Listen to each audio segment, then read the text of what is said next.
Hindi church online की इस आराधना सभा में मैं आप सबों का अभिवादन करता हूं और आपको धन्यवाद देता हूं। परमेश्वर का धन्यवाद हो कि आज हम सब हिंदी चर्च ऑनलाइन की इस आराधना सभा से जुड़ गए।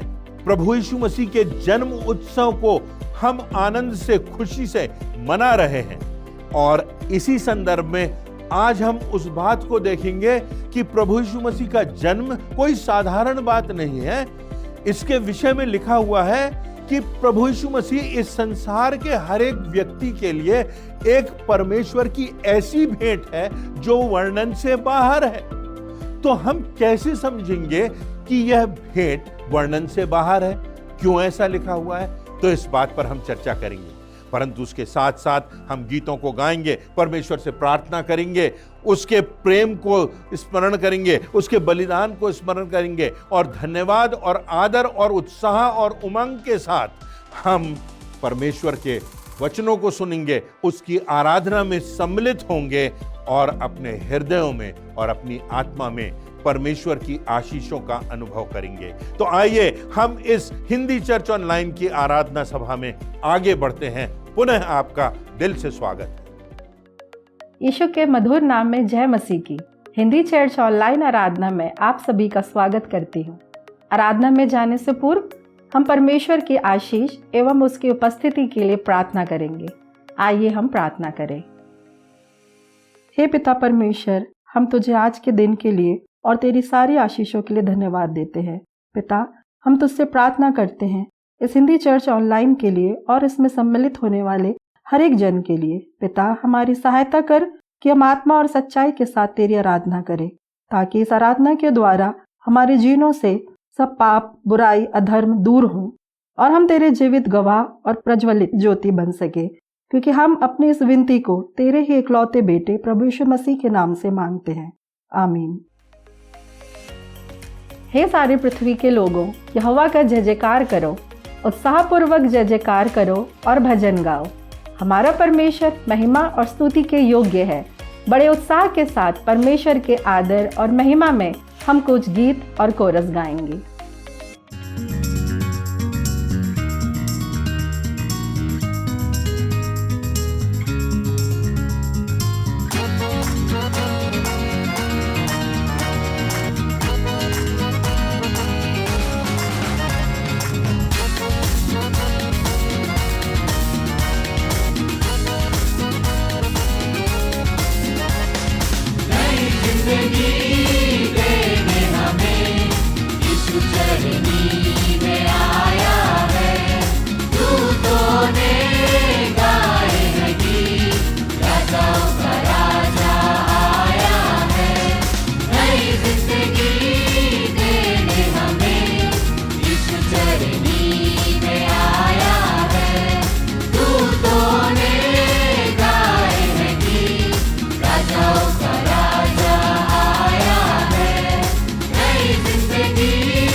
जगमगाए हाथ को थामेगा।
प्रभु यीशु मसीह के जन्म का और उसके नाम का शब्दों में संपूर्णता से विवरण देना बहुत कठिन है।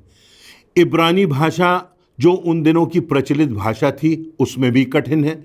ग्रीक भाषा, एरेमिक भाषा जो उन दिनों में विभिन्न क्षेत्रों में पाई जाती थी उनमें भी कठिन है।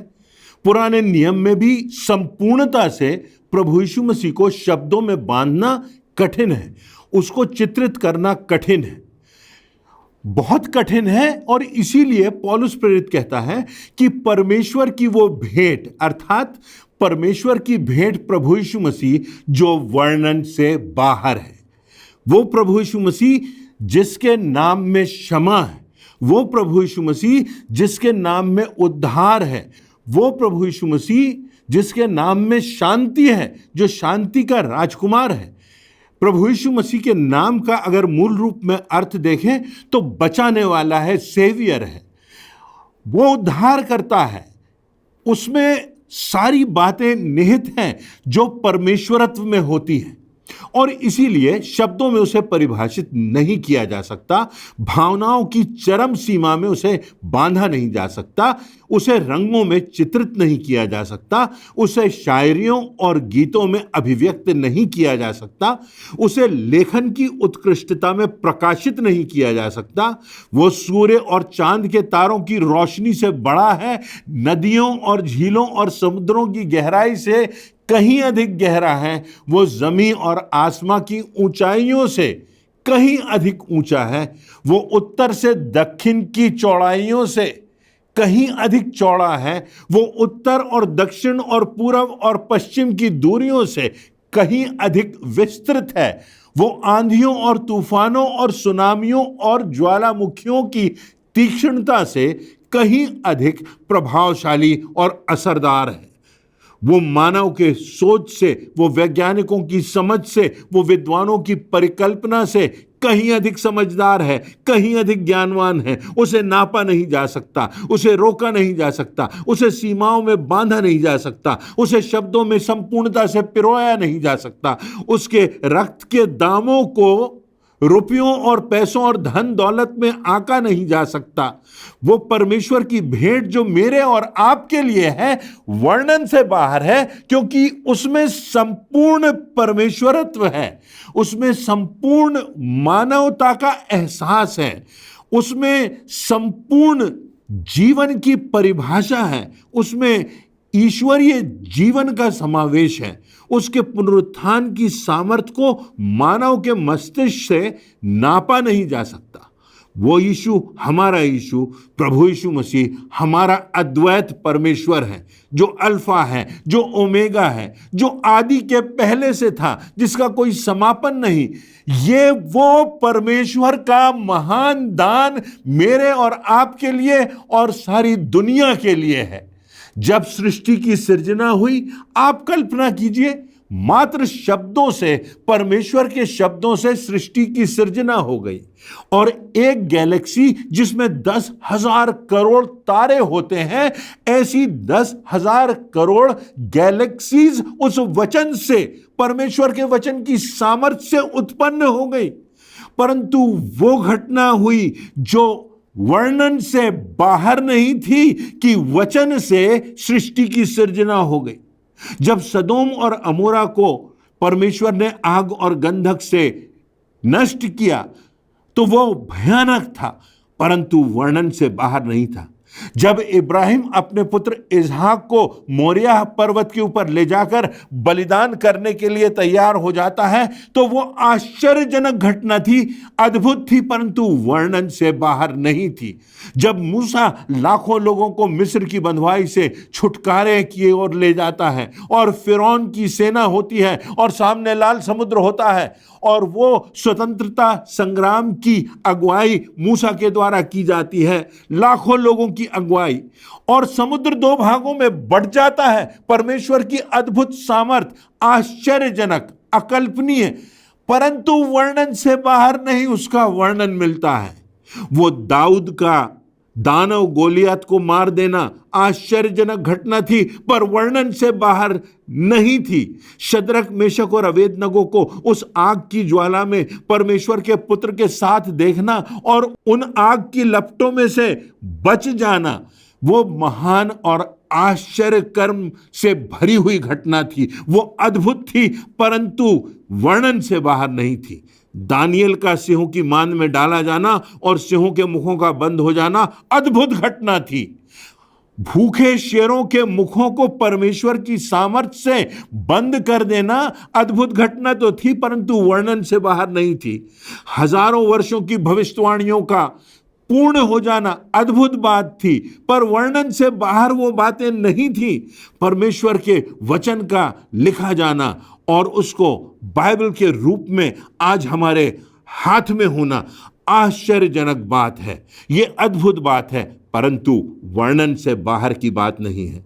पर जब प्रभु यीशु मसीह का जन्म होता है, प्रभु यीशु मसीह इस संसार में आता है, जो परमेश्वर है वो मानव बन जाता है, जो अल्फा और ओमेगा है वो बैतलहम की चरनी में सिमट जाता है, जिसका कोई प्रारंभ नहीं, जिसका कोई समापन नहीं, वो इस संसार में आ जाता है। परमेश्वर मानव का रूप धारण करके इस संसार में अवतरित हो जाता है और बलिदान होने के लिए, इस संसार में मेरे और आपको बचाने के लिए, इस संसार में सारी मानव जाति के पापों को, जुल्मों को, गलत कामों को, अपराधों को मिटाने के लिए वो इस संसार में आता है कि क्रूस की मृत्यु भी वो सह ले। जो घटना है क्रिसमस की घटना, प्रभु यीशु मसीह की एक बालक के रूप में आने की घटना, परमेश्वर के एक मानव स्वरूप में ढल जाने की घटना, यह वर्णन से बाहर है।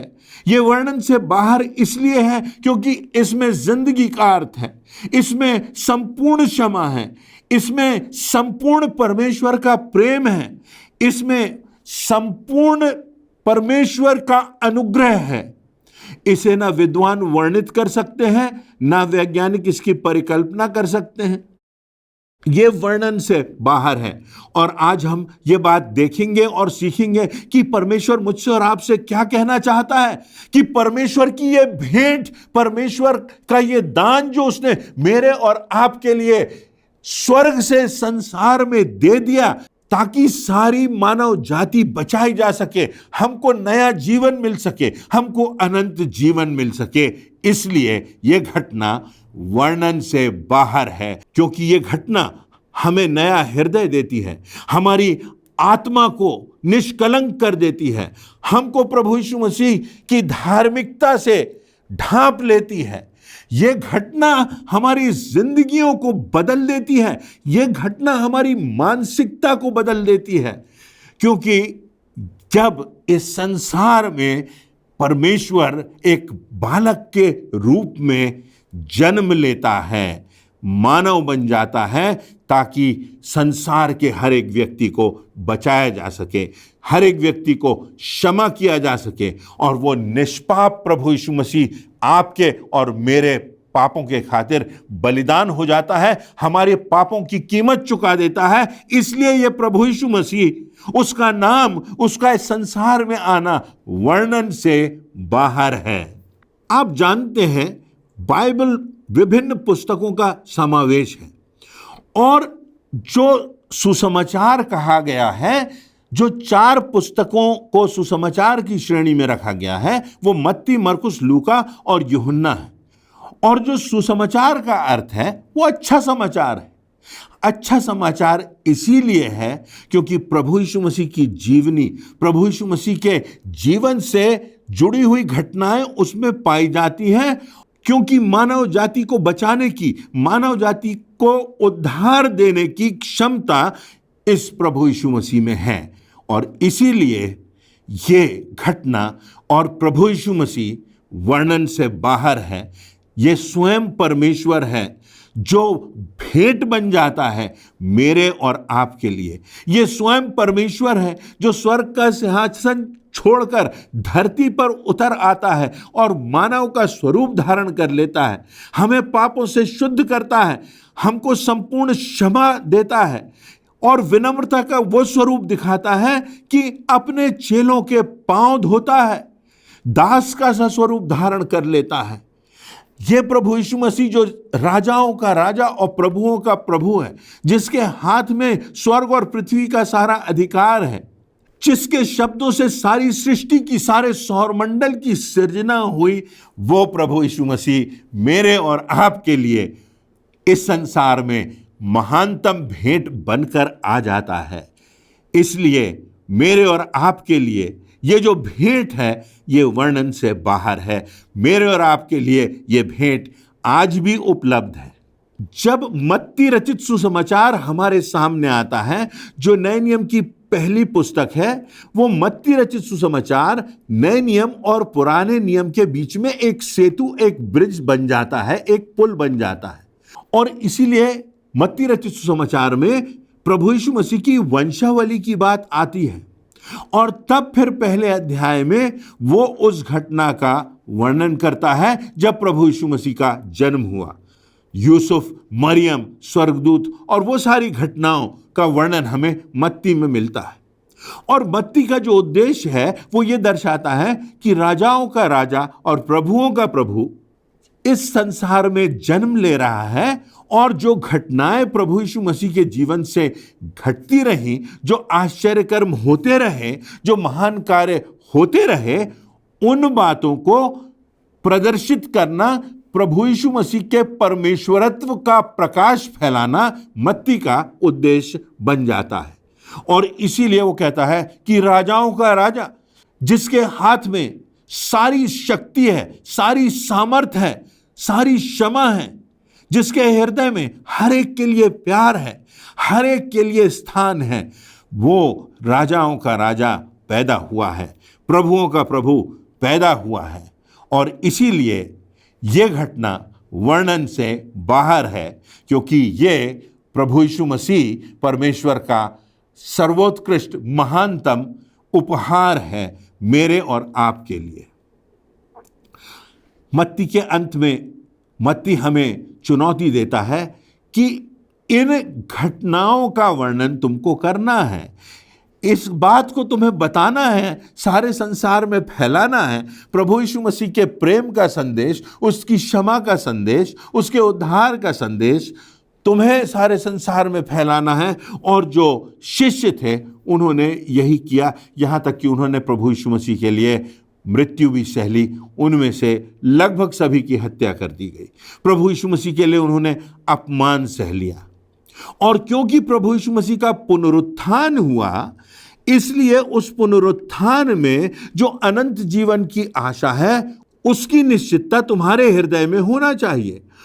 और संसार में हर जाति को, हर वंश के लोगों को, हर किसी देश के लोगों को, हर किसी संप्रदाय के लोगों को बताना है कि तुम्हारे लिए एक उद्धारकर्ता जन्मा है। और ये परमेश्वर की महानतम भेंट जो वर्णन से बाहर है, ये भेंट आज तुम्हारे लिए, मेरे लिए उपलब्ध है।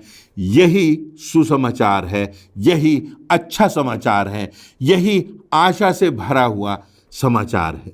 यदि प्रभु यीशु मसीह के जन्म की घटना के वर्णन में गहराई से उतरने के लिए हम लूका की पुस्तक में जाएं, तो हम और भी आश्चर्य से भर जाते हैं। लूका जो था, जो प्रमुख मूल जो शिष्य थे प्रभु यीशु मसीह का, उनमें से नहीं था, परंतु जो लूका था वो एक चिकित्सक था, विशेषज्ञ था, विद्वान था। और इसलिए उसने हर एक बात को तथ्य के साथ, प्रमाण के साथ प्रकट किया है, जिससे कि सारा संसार जान सके कि प्रभु यीशु मसीह का जो जीवन है, उसका जो जन्म है, उसकी जो शिक्षाएं हैं, उसके जो आश्चर्य कर्म हैं, वो प्रमाणों पर, सत्यता पर आधारित हैं। जो प्रभु यीशु मसीह इस संसार में आता है, वो बात ऐतिहासिक तथ्यों पर और सत्य पर आधारित है। उसके विषय में सैकड़ों वर्षों पूर्व भविष्यवाणी की गई है, जिसका उल्लेख पुराने नियम में है। और इतिहास को लेकर के वो लिखता है। यदि आप लूका की पहली 2 आयतों को देखेंगे तो पाएंगे कि लूका लिखता है कि बहुत से इतिहासकारों ने इसको लिखा है। प्रभु यीशु मसीह के जीवन की घटनाओं को, उसकी जिंदगी के आश्चर्य कर्मों को, उसके पैदा होने से लेकर के उसके पुनरुत्थान तक की जो घटनाएं हैं वो सत्य पर आधारित हैं। उनके प्रमाण आज भी मौजूद हैं और इसीलिए एक विशेषज्ञ के रूप में लूका एक इतिहासकार के रूप में इस बात को प्रकट करता है, इन बातों को लिखता है। बहुत से इतिहासकारों ने लिखा है। जोसेफस नाम का इतिहासकार था, उसने लिखा है। प्लिनी नाम का इतिहासकार था, किंग आर्थर ने लिखा है। ऐसे लगभग 300 से अधिक ऐतिहासिक दस्तावेज हैं जिनमें प्रभु यीशु मसीह की जन्म का और उनके आश्चर्य कर्मों का और उसके साथ प्रभु यीशु मसीह की मृत्यु का, उसके पुनरुत्थान का, इन सब बातों का वर्णन इन इतिहासकारों ने किया है, जिनमें से अधिकांश गैर मसीही इतिहासकार थे जो प्रभु यीशु मसीह को मसीहा के रूप में स्वीकार नहीं करते थे, परंतु उन्होंने तथ्यों को लिखा, जो कुछ हुआ वह लिखा, जो घटनाओं पर, जो इतिहास में जो लोगों ने देखा, जो सुना, जिसका स्पर्श लोगों ने किया, उसके आधार पर लूका ने लिखा। बहुत से इतिहासकारों ने इन बातों का वर्णन किया है। आज भी अगर आप इस संसार की विभिन्न यूनिवर्सिटीज में जाएं और उनकी लाइब्रेरीज में देखें तो वहां भी उनका वर्णन है। लूका ने अपनी पुस्तक में एक एक स्थान का वर्णन किया है, किस स्थान पर प्रभु यीशु मसीह का जन्म हुआ है, उस समय कौन अधिकारी था, उस समय कौन हाकिम था, क्योंकि ये ऐतिहासिक तथ्य हैं, ये ऐतिहासिक बातें हैं, ये मिथ्या की बातें नहीं हैं, परंतु सच्चाई पर आधारित अटल विश्वास है। इसलिए उन दिनों में कौन राजा था, कौन शासक था, कौन गवर्नर था, आप पीछे मुड़ करके देख लीजिए। बाइबल के अलावा दूसरी इतिहास की घटनाओं को देख लीजिए, दूसरे इतिहासकारों को आप देख लीजिए, संसार की यूनिवर्सिटीज़ की दूसरी लाइब्रेरीज में देख लीजिए, बाइबल के बाहर एनसाइक्लोपीडिया ब्रिटानिका में देख लीजिए। उन सब बातों का समावेश मिल जाएगा। कौन शासक था, कौन सा स्थान था, कौन सा क्षेत्र था, कौन राजा था। तो ये प्रमाण आज भी हमारे लिए आसानी से उपलब्ध है और इसीलिए जब हम सुबह उठकर कैलेंडर देखते हैं तो वो भी प्रभु यीशु मसीह के पैदा होने का प्रमाण है, क्योंकि प्रभु यीशु मसीह का इस संसार में आना था कि काल का विभाजन हो गया, ईसा पूर्व और ईसा पश्चात। जिस वर्ष में हम जी रहे हैं वो वर्ष प्रभु यीशु मसीह के पश्चात इतने वर्ष गुजर गए, इस बात का मान्य प्रमाण है। जब आप अपनी घड़ी को देखते हैं तो उस घड़ी में जब आप उस समय को देखते हैं, जब आप उस तारीख को देखते हैं, तो ये सब बातें भी प्रभु यीशु मसीह के जन्म का प्रमाण है। जब आप इंटरनेट पर जाते हैं, जब आप अखबार पढ़ते हैं, उसमें भी तारीख पड़ी होती है, वो भी प्रभु यीशु मसीह के जन्म का प्रमाण है। आज हम प्रभु यीशु मसीह के जन्म का जश्न मना रहे हैं, उसकी तैयारी कर रहे हैं, उसकी खुशी में डूबे हुए हैं, परंतु हम इस बात को ना भूलें कि प्रभु यीशु मसीह हमारा अधिकारी है। वो अधिकार से अपने शिष्यों को बुलाता है, मछुआरों को बुलाता है। वो अधिकार रखता है जीवन और मृत्यु पर। वो अधिकार रखता है कि मृतकों में जीवन आ जाता है। वो अधिकार रखता है कि लोगों को क्षमा मिल जाती है। वो अधिकार रखता है कि लोग चंगे हो जाते हैं। उसको स्वर्ग और पृथ्वी का सारा अधिकार दिया गया है और इसलिए सब बातों का सांसारिक ज्ञान तक सीमित हो जाना संभव नहीं है और इसीलिए यह घटना वर्णन से बाहर है। जीवन और अनंत की शिक्षाएं प्रभु यीशु मसीह के पास हैं। हमारी जिंदगी का अधिकार, हमारे हृदय का अधिकार, हमारे विचारों का, हमारे कार्यों का वो अधिकारी भी है, वो न्यायी भी है, वो राजा भी है, वो सहायक भी है, वो प्रेरणा देने वाला भी है और सबसे बढ़कर वो हमारी आत्मा का उद्धार करने वाला है। इसीलिए लूका जब लिखता है तो प्रमाणों के साथ लिखता है कि इस सत्य को सारे जगत के लोग जान सकें कि प्रभु यीशु मसीह का जीवन निष्पाप जीवन था। उसके जन्म से लेके उसके दफनाए जाने तक और उसके बाद उसके स्वर्गारोहण के ठोस प्रमाण हैं जो इंटरनेशनल लॉ के तराजू में उस मापदंड में खरे पाए जाते हैं। पर क्या ये प्रमाण हमारी जिंदगी में दिखाई देते हैं? क्या वो प्रेम हमारी जिंदगी में दिखाई देता है? क्या वो क्षमा हमारी जिंदगी में दिखाई देती है? क्या उस प्रभु यीशु मसीह का प्रभुत्व हमारी जिंदगी में दिखाई देता है? क्या प्रभु यीशु मसीह के स्वभाव की झलक हमारी जिंदगी में दिखाई देती है? हमारे व्यवहार में, हमारी बोलचाल में, हमारे चिंतन में वो बात स्पष्ट होती है। और यही प्रश्न आज हमारे सामने है कि परमेश्वर ने जो भेंट हमें दी है, उस भेंट का उद्देश्य है कि हम उस भेंट को स्वीकार करें। भेंट अपने आप में प्रमुख होती है, बहुमूल्य होती है, और इसलिए भी भेंट प्रमुख होती है कि क्योंकि उसका देने वाला कौन है, जो उस भेंट को दे रहा है, उसके कारण वो भेंट जो होती है वो बहुत प्रमुख हो जाती है। आपके माता पिता या आपके दादा दादी या पुरखाओं ने कोई भेंट अगर छोड़ी है और आज वो आपके घर में है, और यदि आज उस भेंट का सांसारिक मूल्यों में हम कोई अर्थ देखें तो शायद कुछ भी ना हो, परंतु क्योंकि जिस व्यक्ति ने वो भेंट दी, इसलिए वो भेंट प्रमुख हो जाती है। ये परमेश्वर की भेंट है, ये परमेश्वर के द्वारा दी गई भेंट है, जिसके लिए परमेश्वर ने कीमत चुकाई अपने पुत्र को इस संसार में, प्रभु यीशु मसीह को इस संसार में भेज करके, ताकि हमारा छुटकारा हो, ताकि हमारा उद्धार हो।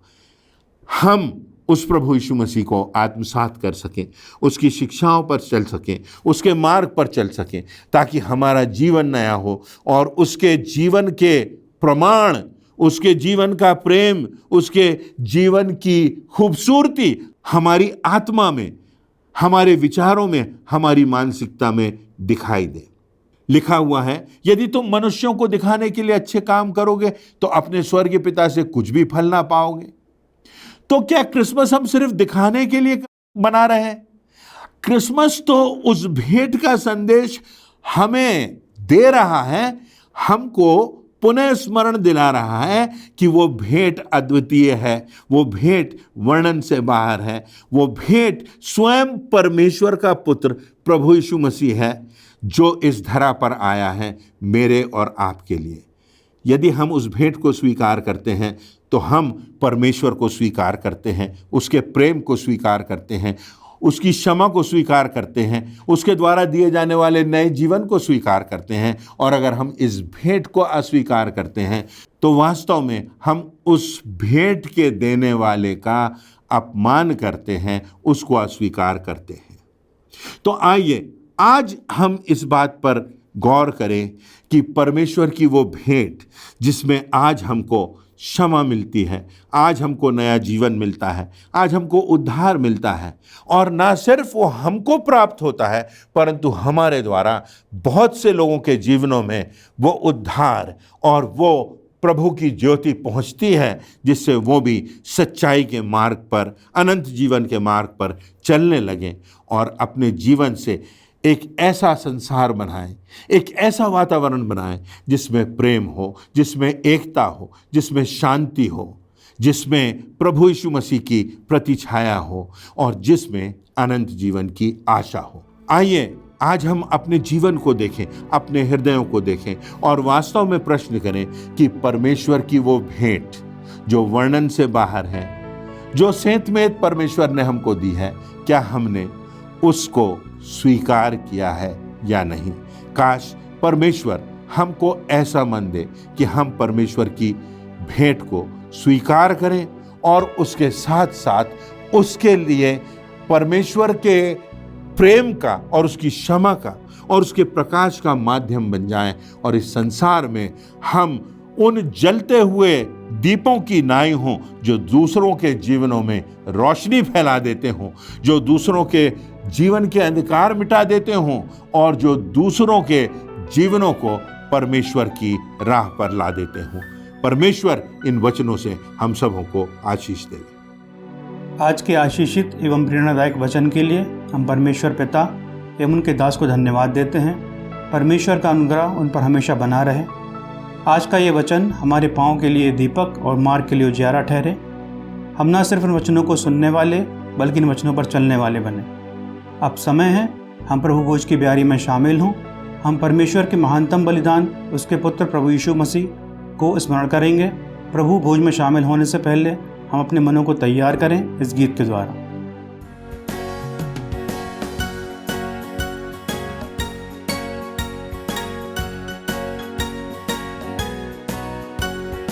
मेरे पाप क्या धोएगा प्रभु यीशु ख्रीस्त का लहू, मुझे शुद्ध क्या करेगा प्रभु यीशु ख्रीस्त का लहू। ओ कैसा सोता है, ओ उसके रक्त की जय, ना दूसरा है उपाय प्रभु यीशु ख्रीस्त का लहू। क्या दे सकता निर्मलता प्रभु यीशु ख्रीस्त का लहू। कारण क्या है क्षमा का प्रभु यीशु ख्रीस्त का लहू। वास्तव में इस मेज में शामिल होने का अर्थ समझे बिना इस रोटी और दाखरस में सम्मिलित होना हमारे लिए व्यर्थ हो जाता है। इस्राएलियों के लिए फसह का पर्व सबसे महत्वपूर्ण होता था, क्योंकि उस दिन उन्हें मिस्र की गुलामी से स्वतंत्रता मिली थी। मैं और आप सब पाप की गुलामी में हैं और प्रभु यीशु मसीह ने अपने आप का बलिदान करके मुझको और आपको पाप की गुलामी से निकाला है। इसी विषय को समझते हुए आइए हम उसकी मेज में शामिल हो। यीशु ने जिस रात वह पकड़वाया गया रोटी ली और धन्यवाद करके तोड़ी और अपने शिष्यों को देकर कहा, लो खाओ, ये मेरी देह है जो तुम्हारे लिए तोड़ी जाती है, मेरी यादगार में यही किया करो। इसी प्रकार उसने ब्यारी के पीछे कटोरा भी लिया और धन्यवाद करके कहा, ये कटोरा मेरे उस लहू में जो तुम्हारे लिए बहाया जाता है नई वाचा है। जब जब तुम इसे पियो मेरे स्मरण के लिए यही किया करो। आइए हम अपने आप को तैयार करें और प्रार्थना करें। सामर्थी दयालु परमेश्वर, हम आपका कितना भी धन्यवाद क्यों ना करें, लेकिन प्रभु आपके बलिदान के आगे वो कम है। हम आपका धन्यवाद करते हैं कि जो दुख हमें उठाना था वो आपने सह लिया। आपके बलिदान के लिए, त्याग के लिए, आपकी मृत्यु के लिए, जी उठने के लिए हम आपका धन्यवाद करते हैं। इस योग्य बनाएं कि प्रभु हम आपके दुखों का प्रचार कर सकें और सारे संसार में आपके प्रेम को हम पहुंचा सके। प्रार्थना यीशु नासरी के सामर्थी नाम से मांगते हैं, आमीन। परमेश्वर की मेज तैयार है। आप सब जिसने यीशु मसीह पर विश्वास किया और उसके नाम का बपतिस्मा लिया, आप इस मेज में सम्मिलित हो सकते हैं। उसके दुखों को याद करें, उसके नाम का धन्यवाद करें और आप उसके लिए एक अच्छी गवाही बन सकें।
आइए हम अपने स्थान पर खड़े हो जाएं। हम अंतिम प्रार्थना में जाएंगे। प्रार्थना के बाद प्रार्थना के रूप में कोरस गा लेंगे। उसके पश्चात परमेश्वर की आशीष ग्रहण करके आज की आराधना समाप्त करेंगे। आइए हम प्रार्थना करें। धन्यवाद धन्यवाद धन्यवाद के साथ परमेश्वर पिता, हम आपकी पाक हुजूरी में आते हैं। धन्यवाद देते हैं प्यारे प्रभु जी आज की संपूर्ण आराधना के लिए। जो भी आज हमने सीखा है, हमने जो समर्पण अपने जीवन का, अपने हृदयों का, अपने मन का आपकी निकटता में किया है, होने दे प्यारे प्रभु जी हम इसी में बने रहने पाएं। खुदावन आज की आराधना हमारे और सुनने वालों के जीवन के लिए एक बड़ा आशीष का कारण निश्चित रूप से है। हम धन्यवाद देते हैं आपके दास के लिए प्यारे प्रभु जी, जिन्होंने खुदावन इतने सुंदर प्रभावपूर्ण वचन को हमारे सामने रखा है। होने दीजिए ये वचन हमारे मन की भूमि पर उतरने पाए और बहुतायत का फल हमारे जीवन में आने पाए। प्रभु जी हर बात के लिए हम सिर्फ आपके नाम को ऊंचा उठाते हैं। पूरी महिमा और पूरा आदर जीवित परमेश्वर आपके नाम को देते हैं और इस प्रार्थना को हम प्रभु यीशु मसीह के जीवित और जलाली नाम में मांग लेते हैं। आमीन।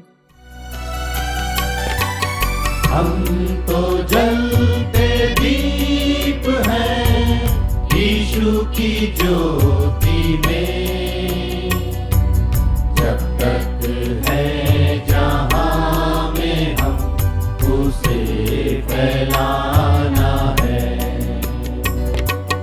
अंधियारी डगर में हो आंधियां कहीं, उस मसीह की ज्योति हर कहीं फैलाना है। हम तो जलते दीप हैं।